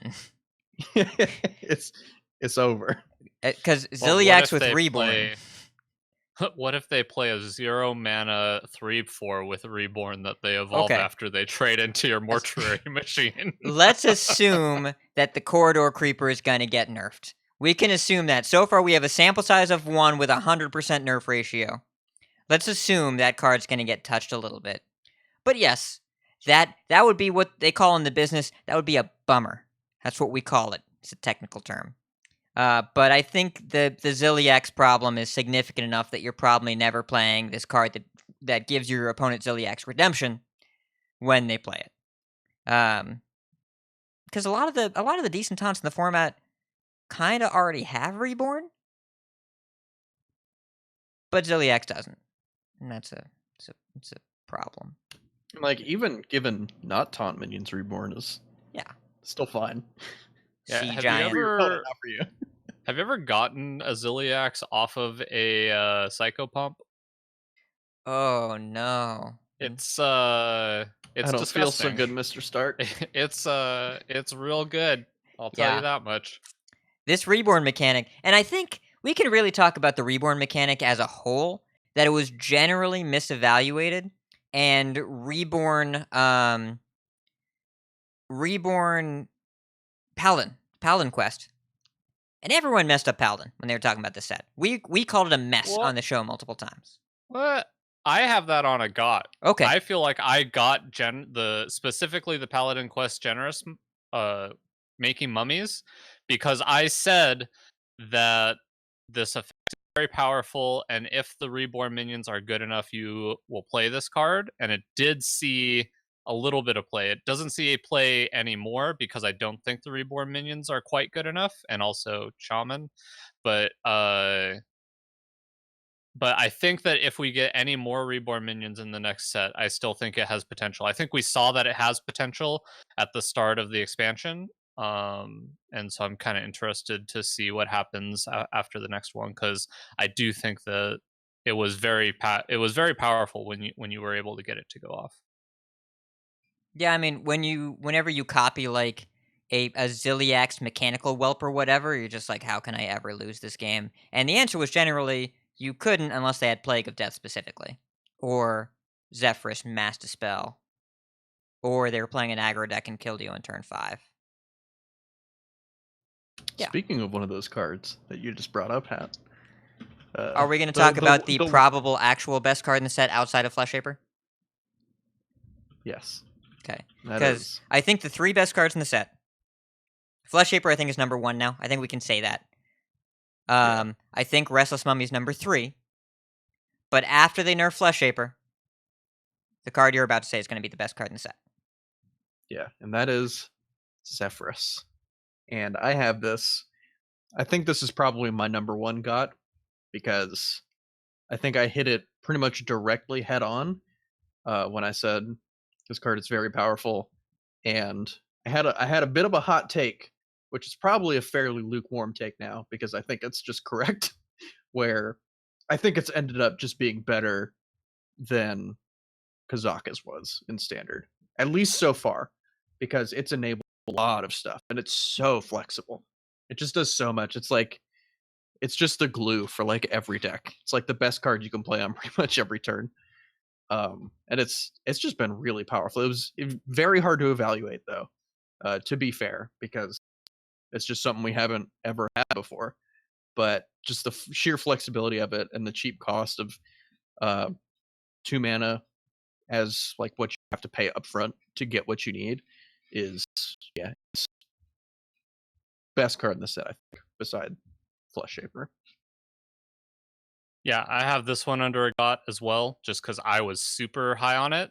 I might have even been too high, but I think that if we weren't evolving Flesh Shapers, I think we'd be pretty sick of seeing this card. I was definitely saying that it was going to see play in decks that didn't have the other payoff card, which we see quite a bit of now still, unless you're talking about Shaman, which if you throw Shaman out the window, then a lot of these become easier to evaluate. But yeah, I still expect after the next set comes out, as long as they deal with the Shaman Menace, I think we're going to get pretty sick of Zephyrus. And I think that neutral legendaries are still scary because of cards like this, because I think this card is super powerful and maybe too flexible, in my opinion, even though now somehow it's worse because it's been doing random things where it doesn't give you the cards that it's supposed to, and a lot of people are reporting it. Yeah, that's my main issue with it is logistics, that the card's functionality is so variant, despite the fact that it's supposed to be deterministic, that when the card doesn't give you what it's supposed to give you in a tournament setting, that shouldn't be the thing that keeps you from getting a win. It feels like slightly above losing to animations. It feels like slightly better than that, but not a lot better. But I have this down as a goof. And I want to point out, I gave it a B, right? I said this card was what it made decks that it was in better. But I was wrong, because that's not what it does. This is a textbook A, that it makes decks exist by being a card. Because I don't think any of the Highlander decks would be anywhere near as good as they are without Zephy.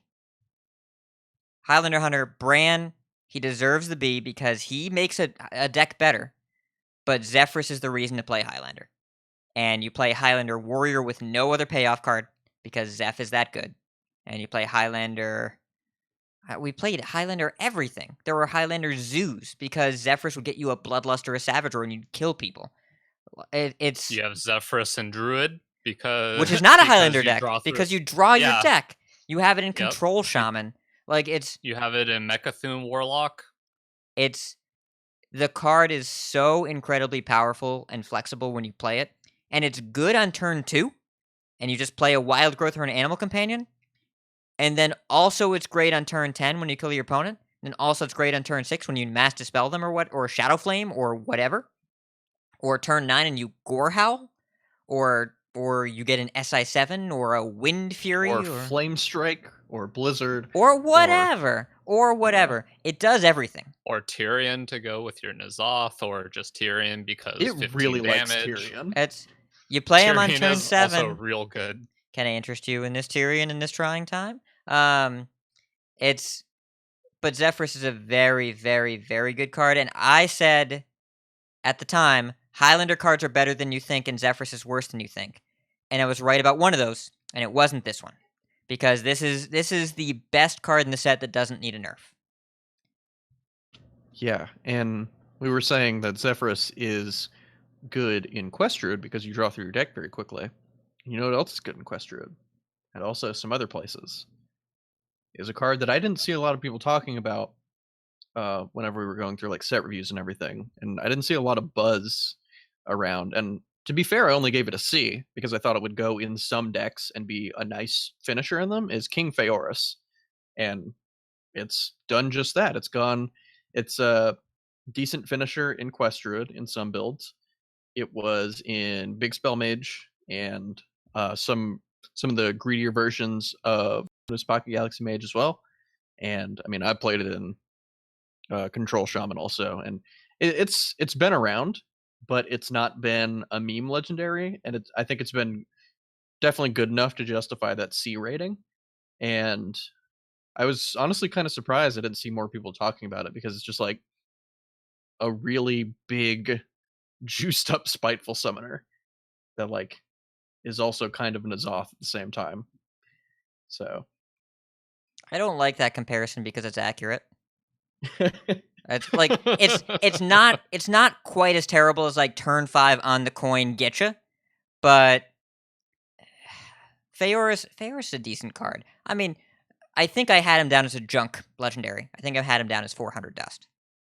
But it's like it's fine. I think you can make an argument like, do I play this or Nomi? But the fact that we're choosing between those two cards tells us what the power level of this card is, and I think you could put it at a C or even a B, and it'd be fine. I don't remember thinking hard about this card, which is probably a mistake because it was in a lot of day one decks, and it still stuck around a little bit, especially when you yeah, flip it.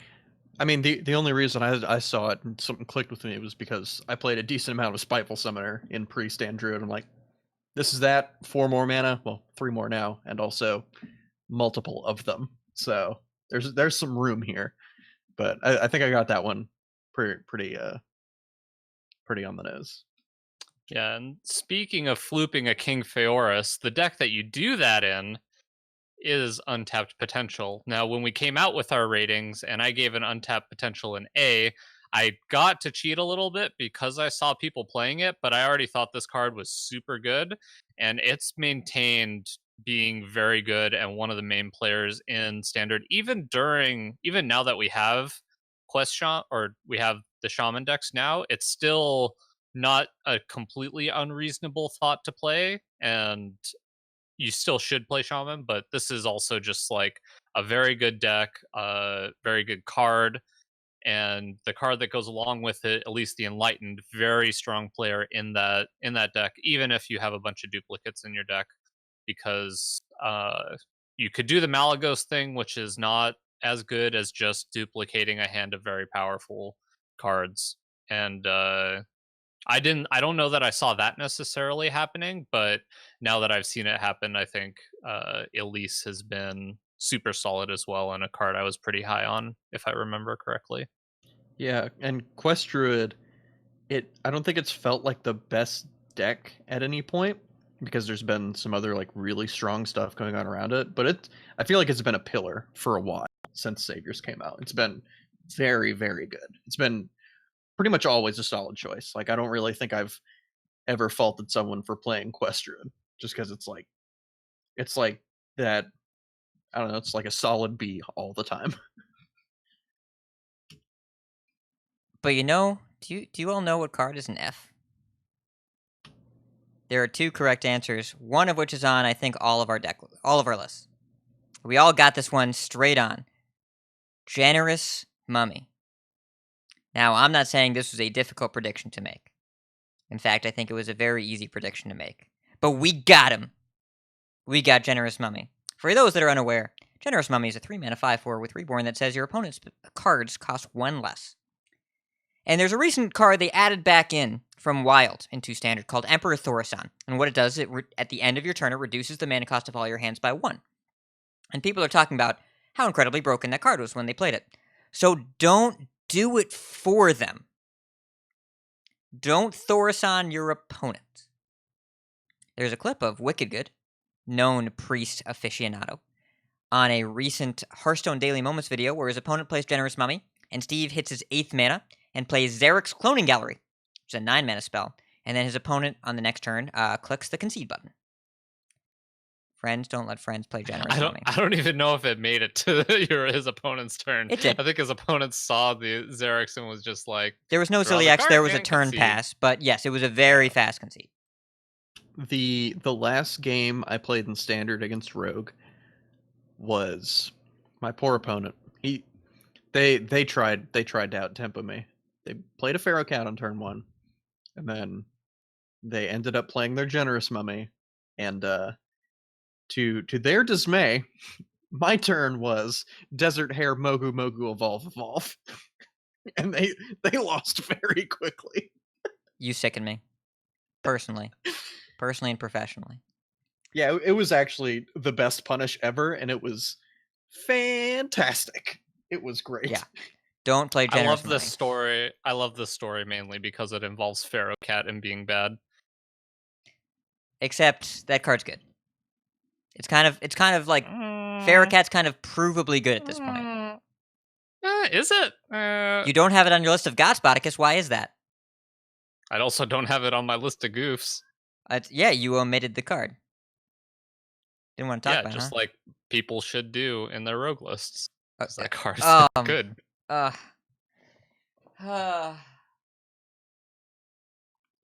But that was actually incredibly smooth, and I'm very proud of you, even though I think you're wrong about that card. All right. We're at an hour 40. We each get 2 more cards. We each get 1 more got and 1 more goof. And I'm going to say, Dark Pharaoh Takan, F. Nobody's playing him. Card sucks. You have to beat him to beat the Tombs of Terror. Easy peasy. Not even good at being a boss. F. Yeah, it's pretty easy to say nobody's playing Dark Pharaoh Takan because nobody's playing Warlock. That's a pretty easy conclusion to make. He's not even in the bad Warlock decks. He's not good enough for 1.9% of the meta Warlock. F. Calling it. As far as a goof, boy, there are a lot of really good ones on my list. Like Bone Wraith, I gave it an A. I think it's actually more like a C. The Priest Quest, I gave an A. It's probably more like a C or a D. But I think the one that I'm going to call... There are 2 pretty... I gave 2 cards a D that I'm fairly embarrassed about, and I want to make sure I fully disclose. One is Mogu Flesh Shaper. I gave that card a D, which, as you may recall, is the same score I gave Dr. Boom Scheme. I rated those 2 cards equivalently, and one of them is a Corridor Creeper, and one of them is Dr. Boom Scheme. But also, the most important card that I think I missed that's not a Corridor Creeper is Torino Jackson, which I also gave a D. Hidden Oasis, for those unaware, which, is the card that I lose to. I never lose to the first one. I lose to the second one, but they always have the second one because of Worthy Expedition. They always go and get another Torino Jackson, and they always have the 2, and they gain 24 life and make 2 6/6s with taunt, and I lose. So I gave that card a D for some reason. Don't really know what I was thinking, but it didn't work out. And also Mogu Flesh Shaper. How? Like, I knew the card had Rush, unlike one of my co-hosts, and I still gave it a D. So, I'm just going to go into mine right now, and I'm going to have Mogu on my list of gods. And to be completely fair, we didn't really talk about Mogu at all on the podcast, and I'm not sure why that is, but I did talk about it on Twitter, and every time I brought it up in a conversation on Twitter, I'm like, everyone just knows this is good, right? And I thought that was just a thing that we agreed on as a community, and apparently we didn't. But free cards are extremely good. I didn't even think of this like being coupled with Mutate at first, and it if you've followed the show for a while, you'll recall that like the week after the set came out, I was like, Mogu and Mutate, real good in Quest Shaman, you should probably play it. So I was right on Mogu. That card's just stupid. And then another card that I was right on was Sandstorm Elemental, which, surprise, they're Shaman cards. I know how Shaman works, because a Maelstrom Portal that gives you a 2/2 guaranteed is pretty good, and also being able to consecrate your opponent in Quest Shaman is pretty strong. You don't say. You said it. All right. Brodicus, close it out. All right. So I put this on my list of gots. I don't know that I got it spot on, but Unseal the Vaults. I mainly talk about this card because my 2 co-hosts were super low on this card, and it turns out it's playable. It's probably more like a B-, where I gave it a B+, but I still think it's a cool card that gave Hunter a different archetype they could play, and I thought it was interesting, and it turns out to be pretty powerful when you can get it going. And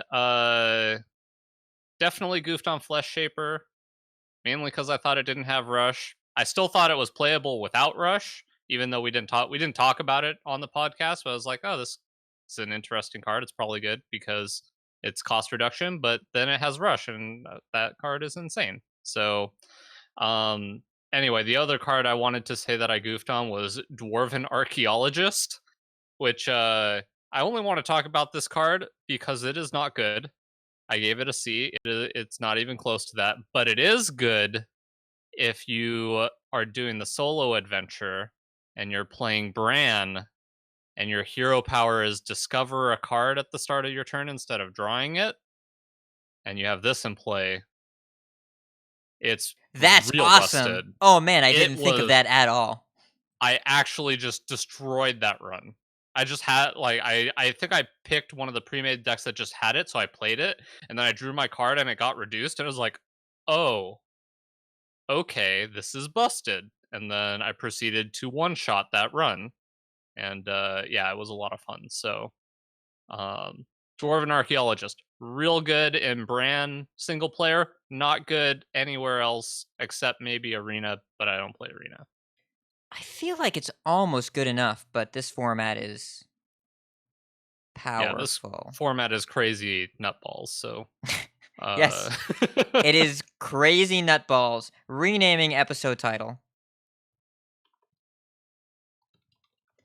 Crazy Nutballs like that guy in the almonds, except it was pretzels. It's fine. And that's going to be your explanation. But thank you all for joining us for another episode of Got It or Goofed It, where you can see us celebrate our victories and wonder how we keep getting cards with the same mechanics so wrong. The next time that there's any 7-mana minion that says costs 1 less per, I'm not going to read the rest of the card. I'm going to give it an A or an S. That's what I'm going to do. And we have many folks we'd like to thank. Check out our thanks section on the website at coinconcede.com, where you can also find our contact info, our show notes, and our Patreon information. You can monetarily support our show at patreon.com/coinconcede. Join us every week live by following us on Twitch at twitch.coinconcede.com. Join our community chats in our Discord at discord.coinconcede.com. Write to our email at coinconcede@gmail.com. Follow us on Twitter at coinconcede, as well as like, share, and follow us on Facebook at facebook.com/coinconcede. If you'd like some CC swag, head over to our shop at shop.coinconcede.com. Big thanks to our producers, Variatus, Number Theory, Itinerant Wizard, Donald, Pug Ugly, and Doge TK. And we've got some coin concedes. Let's start with Appa. So What is this? wanna- What does this say? I We'll see what get that's. to it. Oh God. So I want to just obviously thank everybody who wished me a happy birthday. Really grateful to be able to do this podcast for so long, and thankful for the community, and also Coin Concede to Taylor for the really awesome birthday. I'm just gonna say it's a weekend because it felt like it. Awesome birthday weekend, and for her advice whenever I had to use the bathroom, whenever we were swimming in the pool, I was like, I need to go pee. I need to find a bathroom. She's like, just go in the pool. I'm like, what? No, that's gross. She was like, I have a 4.0 chemistry minor. It's fine. The chlorine will kill it. I'm like, what? And then her little jingle that she came up with on the spot is, she said, just let it go. Just let the urine flow. And I've been thinking about that ever since. That's your fiance. Yep. As listeners, we want to make sure that we're clear. We at Coin Concede as a group do not endorse you urinating in your local pool or any pool at all. So please don't do that. No, And if you do, please don't do it. Just Hat doesn't endorse it. I've been peeing in pools my whole life.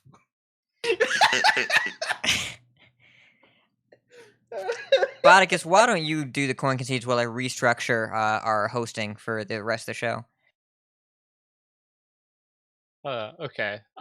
So I'll give a quick shout out, Coin Concede, to somebody who doesn't listen to the podcast. He went by the name Bevins. I'm sorry for yelling at you all those years ago, and I'm sorry for hitting you in the groin a couple of years ago. I still feel bad about it, and you were a good dude, and you didn't deserve that. All right. I'm not going to live up to these Coin Concedes. I'm not even going to get close. Man, it's been a week. It's been eventful. I can tell. If someone from the future would have told me about these Coin Concedes, they would have said, you're in for a surprise. Oh my god. Do you get it? It's Yep. 2 entendres. Mhm. So anyways, I'd like to Coin Concede to the I Squelch. wish I could time you out in the chat right now. You can. I'm running OBS. You can't. So, I'd like to Coin Concede to the Squelch podcast. Really fun podcast. Dan O and Thrallman and Magooch. Great host, very gracious, super nice guys. And the tagline of the show is Hearthstone's a game and games are supposed to be fun. And it's just friends talking about the game from like grown-ups that have stuff going on, but also just want to enjoy the game, and really enjoyable. And also they have a section called The Rope where you have to talk in a turn time section. And I really enjoy talking fast and answering questions. So dug the show. Brasky for starting a Coin Concede Discord Spotify playlist that anyone is welcome to join and add music to if you've got cool songs. Schwal for having some nice shout-outs for me on Arena Sensei about a piece of advice that I said years ago now on an off-curve episode. Schwal, good dude, and I really like your podcast. Arena Sensei, very short, bite-sized. Sutjin, who is a nice guy on the ladder, that added me after a match and said, "Are you the Arhat?" And I didn't know how to respond to that, but I said yes. And very pleasant fella. And then Deck Tech. What? Go ahead. Yeah, whenever you get the friend request on ladder, and it's 1, not rude, and 2, is this the followed by your name? It's very weird, and I love it. Thank you. It's like, but it's like, I'm not a thee. That's not like being a specific pronoun is a very strange feeling. But anyways, and then Deck Tech, who I'm about to play in the Coin Concede listener series finals right after this live podcast. So I guess I better mark this down because we're going to edit this out for the published show. But Deck Tech, he's Deck Tech, right? He writes for Blizz Pro, really prominent player in the community, super smart guy, official lawyer of Blizzlet. And Deck Tech, if you're listening to this, before we play our match tonight, the only thing I want to say is GG. That's all I want to say. And that's our show for the evening. So keep calm and crazy nutballs. And if you see us on the ladder, Coin Concede. Coin Concede. Coin Concede.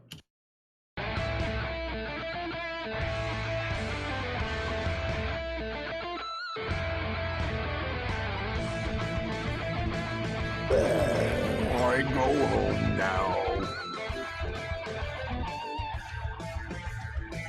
Boss will not like this.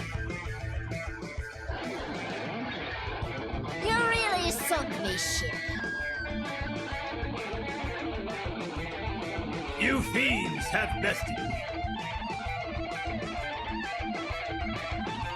No wind today. Back to the lamp. Our plans did not work. I have no more time for this. It's time to give up.